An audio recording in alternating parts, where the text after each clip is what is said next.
Simon dari Kirene.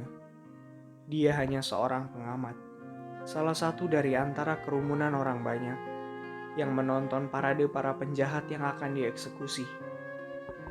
Dia bukan orang Yerusalem, hanya melintas di sana untuk pergi ke Yerusalem merayakan Paskah.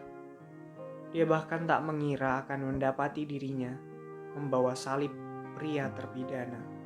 Simon dipilih secara acak dari antara kerumunan.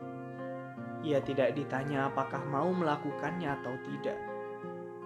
Tak ada kesempatan baginya untuk melawan, karena takut pada prajurit Romawi.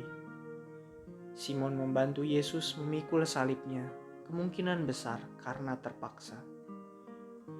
Bayangkan rasa kesal yang timbul di dalam hatinya.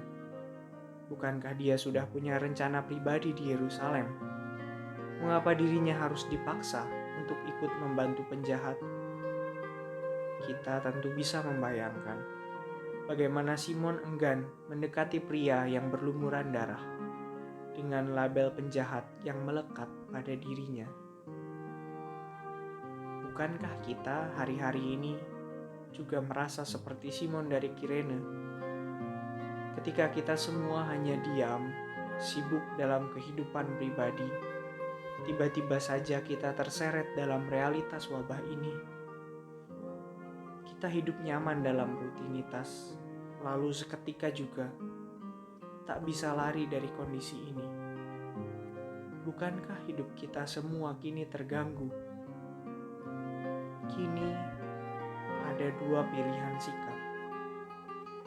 Kita bisa tetap menyangkal, terus protes dan marah. Atau kita dapat memilih untuk melakukan apa yang harus dilakukan Simon dari Kirene. Dalam diri Simon dari Kirene terjadi suatu perubahan batin. Ia yang awalnya sebagai pengamat, yang enggan untuk membantu, lalu ia menolong Yesus dalam perjalanan ke Kalvari. Pada satu titik, Simon tak lagi bisa menolak. Ia menerima dan menanggung beban salib bersama dengan Yesus.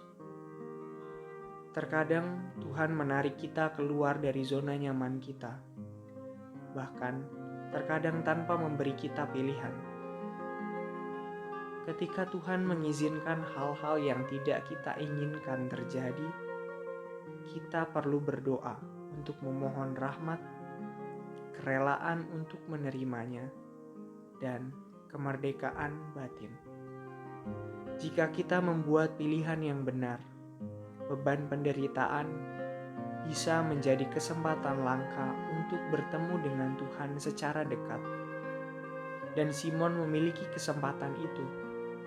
Ia sepenanggungan dengan Yesus, dan ia dekat dengannya. Mari kita bertanya, bagaimana perasaanku terhadap peristiwa yang tak terduga ini? Masihkah aku menyangkal, marah, gelisah, benci?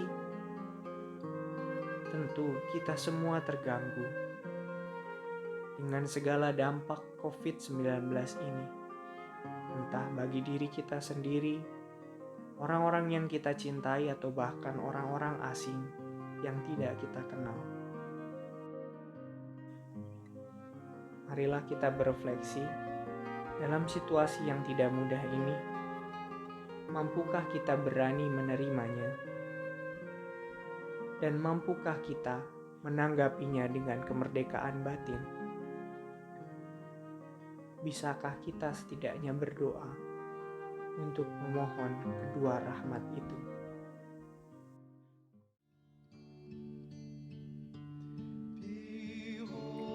Luangkanlah waktu sejenak untuk memberitahu Tuhan bagaimana perasaanmu dan apa yang dapat engkau coba lakukan hari ini sebagai tanggapan terhadap kasih-Nya.